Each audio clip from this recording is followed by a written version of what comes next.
آج کی اس بریفنگ کے بعد جے یو آئی حکومت کی جو موجودہ فارن پالیسی ہے پچھلے 3-4 دن میں جو ایک جنگ کی صورتحال بنی ہے اس میں پاکستان کی جو پوزیشن رہی اس سے کس حد تک مطمئن ہے؟ یہ ایک ان کیمرہ بریفنگ تھی، لیکن آپ کچھ بتا سکتے ہیں کہ کس قسم کی ایک پالیسی ہے، یہ کتنی تفصیل سامنے رکھی گئی حکومت کی طرف سے اپنی فیصلہ سازی کے حوالے سے؟ جس حد تک میں بتا سکتا ہوں وہ یہ ہے کہ ہم نے اپنا ہر چیز میں ڈائسینٹنگ جو ہمارا ویو پوائنٹ تھا وہ رکھا ہے حکومت کے سامنے، اور جے یو آئی کی جو سٹیٹڈ پالیسی ہے اسی کے مطابق ہم چلے ہیں۔ صرف اس حد تک تھا کہ ہم شریک ہوئے، جو ہمارا موقف تھا وہ ہم نے بتایا، اور اس پہ انسسٹ کیا کہ آپ اس معاملے کو پارلیمان میں لائیے، اور پارلیمان میں تاکہ پی ٹی آئی بھی جو ہے نا اس سے مستفید ہو، وہ بھی اس پہ بات کر سکے، ان کی انپٹ بھی لیجیے، یا باقی اپوزیشن کی بھی جو لوگ نہیں آئے بوجہ کسی معاملے کی شریک نہیں ہو پائیں، تو پارلیمان میں جب پارلیمان کا اجلاس ہوگا تو اس میں وہ شریک ہو پائیں گے۔ تو ایک تو یہ تھا، باقی جتنا بھی وہ آپ باقی اور میں نہیں بتاتا کہ کیا بات ہوئی ہے اور کیا نہیں ہوئی ہے، مگر اس حد تک سمجھ لیجئے کہ جو کچھ ہماری جے یو آئی کی پالیسی ہے افغان ایشو پہ، ایران کے معاملے میں، اسرائیل کے معاملے میں، امریکہ کے معاملے میں، سعودیز کے حوالے سے، وہ ساری کی ساری جتنا بھی معاملہ تھا اس میں ہم نے اپنی اسٹیٹڈ پالیسی کو سامنے رکھا ہے، اور اس سے ایک قدم بھی پیچھے نہیں ہٹے۔ ان حالات کو کرٹیکل ٹائمز کہا جا رہا ہے۔ آبزرورز یا جو ایکسپرٹس ہیں وہ کہتے ہیں پاکستان کی کچھ ضرورت سے زیادہ محتاط بھی ہے پالیسی، اور کچھ لوگ اس کو مثبت انداز میں دیکھتے ہیں، اور ابھی ہم نے پی ٹی آئی کا موقف جانا، وہ تو یہ سمجھتے ہیں کہ کھل کے اسرائیل اور امریکہ کا نام بھی نہیں لیا جا رہا۔ جے یو آئی کا بنیادی طور پہ کچھ کیا اس کے اوپر اختلافات ہیں؟ جو اسحاق ڈار صاحب کی طرف سے بھی بیان کیا گیا کہ ایک کردار بھی پاکستان نے ادا کیا سعودی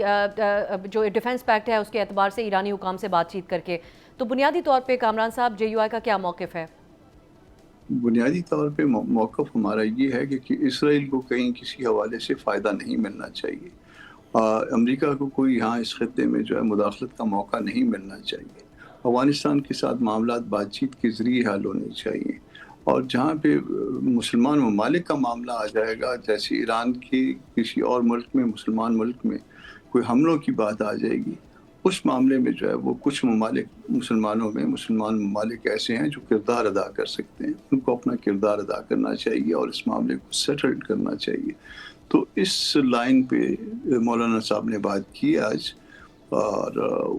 آلموسٹ جو ہے وہ باتیں جو ہے وہی ہماری اسٹیٹڈ پالیسی کے مطابق تھی۔ جو مولانا کا موقف تھا ہر معاملے میں تقریباً جو ہے نا گورنمنٹ کی پالیسی سے ڈائسنٹ کیا، اور اس بات پہ انسسٹ کیا کہ اس کو جوائنٹ سٹنگ میں لائیں یا دونوں ہاؤسز میں الگ الگ لائیں، مگر اس کو لائیں تاکہ سارے لوگ، باقی لوگوں کی بھی انپٹ لی جا سکے۔ یہ ہو سکتا ہے کہ وہ اجلاس جو ہے ان کیمرہ ہو، اور ان کیمرہ جب ہوگا تو پھر جو ہے نا جو کچھ بھی جو مٹیریل ہے وہ ان سب کے سامنے پلیس کیا جا سکے گا۔ یہاں چند لوگوں کی بات تھی، وہاں پورے دونوں ہاؤسز کی بات ہوگی۔ اچھا کامران صاحب، یہ ایران کی طرف سے جو رد عمل ہے اور جو دیگر جو مڈل ایسٹرن ممالک کے اوپر حملے ہوئے، اس پہ ان کی طرف سے ایک وضاحت یہ سامنے آ رہی ہے کہ ان کے پیچھے اسرائیل کا ہاتھ اس طریقے سے ہے کہ ان کا دفاعی ہدف صرف امریکی بیسز ہیں، لیکن جو سعودی عرب میں آئل ریفائنری کے اوپر حملہ ہوا وہ ایرانی حکام کہتے ہیں کہ اس کے پیچھے اسرائیل کا ہاتھ ہے، ان کا دفاعی ہدف یہ نہیں ہے۔ اس کو کیسے دیکھ رہے ہیں آپ؟ ایران کا جو موقف ہے نیبرنگ ممالک کے پر ہونے والے رد عمل کے حوالے سے؟ یہ معاملہ آج بھی جو ہے نا ڈیبیٹ ہوا ہے مولانا کے پارٹ پہ، اور کل مولانا جب گئے تھے ایرانی سفارت خانے، وہاں پہ بھی جو ہے وہ ان کے ایمبیسڈر کے ساتھ اس ایشو پہ بات ہوئی ہے، اور ایران کا موقف بھی سنا ہے ہم نے، اور اس کے اوپر جو ہے مائنڈ اپلائی کر رہے ہیں، اور ہم یہ چاہتے ہیں کہ کم از کم مسلمان ملک جو ہے آپس میں کسی طرح سے، کسی بھی نام پہ، کسی بھی وجہ سے نہ الجھیں، اور کوئی ایسا تاثر نہ جائے کہ ہمارے آپس کے درمیان کوئی ڈسپیوٹ ہے۔ جہاں تک سعودیز کی بات ہوگی، سعودیز کے ساتھ پاکستان کا ایک معاہدہ بھی موجود ہے، ویسے بھی حرمین کی وجہ سے جو ہے وہ ہم غیر مشروط حمایت کرتے ہیں سعودیز کی، مگر یہاں پہ جو ہے نا ایران نے کچھ کمٹمنٹ کی تھی کہ سعودی پہ حملہ نہیں ہوگا، اس کے باوجود اگر کچھ ہوا ہے تو اس میں ممکن ہے کہ اسرائیلی جو ہے کوئی شرارت شامل ہو۔ بہرحال اس سارے ایشو کو دیکھ رہے ہیں، اور سارے کا سارا معاملہ جو ہے وہ ڈائسنٹنگ پوائنٹ آف ویو کے ساتھ جو ہے وہ گورنمنٹل پارٹیز کے سامنے رکھا گیا ہے، اور ان کو کہا ہے کہ اس معاملے کو آپ پارلیمان کے اندر لائیے، بھلے جو ہے نا یہ سب کچھ ان کیمرہ ہو۔ اس ان کیمرہ بریفنگ میں اب آپ کی گفتگو سے آپ ہمیں بتاتے ہیں کہ زیادہ تر یا تمام معاملات کے اوپر حکومت سے جے یو آئی نے اختلاف ہی کیا. پاکستان ایک بورڈ آف پیس میں شامل ہوا تھا جو کہ بہت ہی تنقید کی زد میں ہے یہ بورڈ آف پیس، کیونکہ اس کے بعد تو جنگ بڑھی ہے. اس سے نکلنے کا بھی کوئی مطالبہ جے یو آئی کی طرف سے رکھا گیا یا مستقبل میں رکھا جائے گا؟ مولانا اسے بورڈ آف وار کہتے ہیں، بورڈ آف پیس نہیں کہتے. اور اس کے حوالے سے بھی جو ہے وہ انہوں نے اپنی گزارشات، انہوں نے اپنا ویو پوائنٹ جو ہے وہ ہاؤس کے سامنے رکھا ہے. مزید جو ہے میں اس لیے اس میں زیادہ تفصیل میں نہیں جاتا کہ وہ کہیں پہ کمٹمنٹ آڑے آ جاتی ہے کہ سارا کچھ ان کیمرہ تھا تو آپ نے ہر چیز ڈسکلوز کیا. حالانکہ مجھ سے پہلے 3 منسٹر جو ہے اس ایشو پہ بات کر چکے ہیں، مگر جو کچھ بھی آئے ان کے منہ سے اگر آ جائے تو زیادہ بہتر ہے. مگر مولانا کی تقریباً ساری باتیں جو ہے ڈائسینٹنگ تھیں، اور کسی بات پہ بھی گورنمنٹ کو کوئی سپورٹ جو ہے وہ جے یو آئی سے نہیں ملی. کامران صاحب، جے یو آئی اپنے تمام اختلافات کے ساتھ بھی اس بریفنگ میں گئی اور اپنے اختلافات کو مولانا صاحب نے اسٹیبلش کیا وہاں پر پارلیمانی پارٹیز اور حکومت کے درمیان.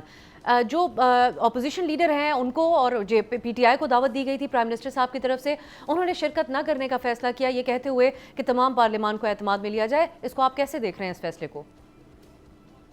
دیکھیے، وہ اپنے فیصلوں کے پابند ہیں اور ہم اپنے فیصلوں کی، ہم اپنے طور پہ مشاورت کر رہے تھے اور ہم مشاورت کے بعد اس نتیجے پہ پہنچے تھے کہ آپ جو کچھ بھی ہمارا ویو پوائنٹ ہوگا وہ ان کے سامنے رکھیے.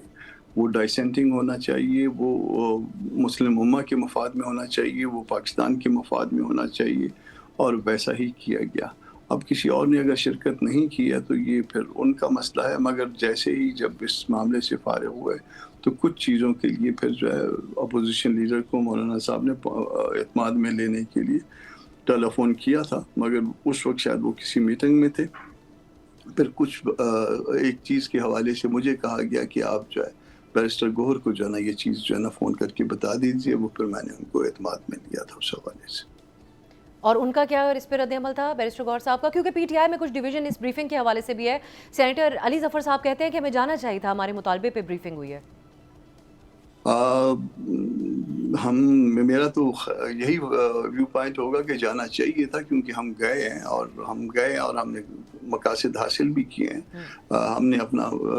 جو پوائنٹ آف ویو ہے وہ دوسروں کے سامنے رکھ کے، اختلاف کر کے. جمہوری لوگ ہیں نا جی، ہم پارلیمانی لوگ ہیں، اور جمہوری لوگ جو ہے وہ اور کیا کر سکتے ہیں. ہم نے کسی کے ساتھ ڈنڈے کے ساتھ لڑنا تو نہیں ہے، ہم نے تو ان کے سامنے رکھنی ہے بات اپنے